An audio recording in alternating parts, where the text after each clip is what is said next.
Bonsoir Christelle. Contrairement à la Bonsoir. présidentielle d'octobre, cette fois la journée de vote se déroule globalement dans le calme.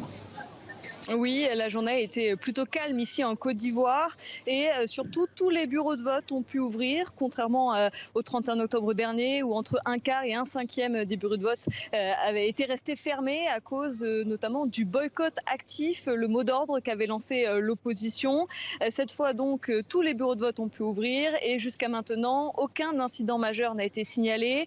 Il y a eu certes quelques incidents isolés comme ici là où je me trouve à Port-Bouët où ce matin des jeunes ont tenté de perturber le vote. Les forces de défense et de sécurité sont intervenues.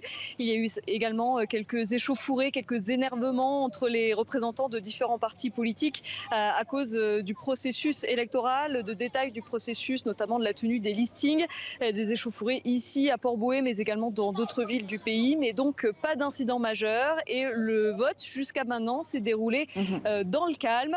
En revanche, la participation est plutôt timide dans les bureaux de vote que j'ai pu visiter, mais pour l'instant, nous n'avons pas encore de chiffres officiels. Alors d'un mot avant de se quitter, pour la première fois en 10 ans, les trois plus grands partis de Côte d'Ivoire participent à un même scrutin, des législatives ouvertes donc. Oui, il y a donc le parti au pouvoir, le RHDP, qui souhaite conserver sa majorité.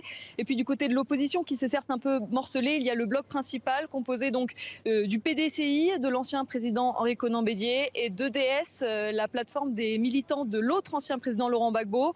Eux, ces militants reviennent dans le jeu électoral après presque 10 ans de boycott, et cela alors qu'ils annoncent également le possible retour de Laurent Gbagbo en Côte d'Ivoire dans les prochaines semaines. Alors est-ce que cela pèsera dans les urnes?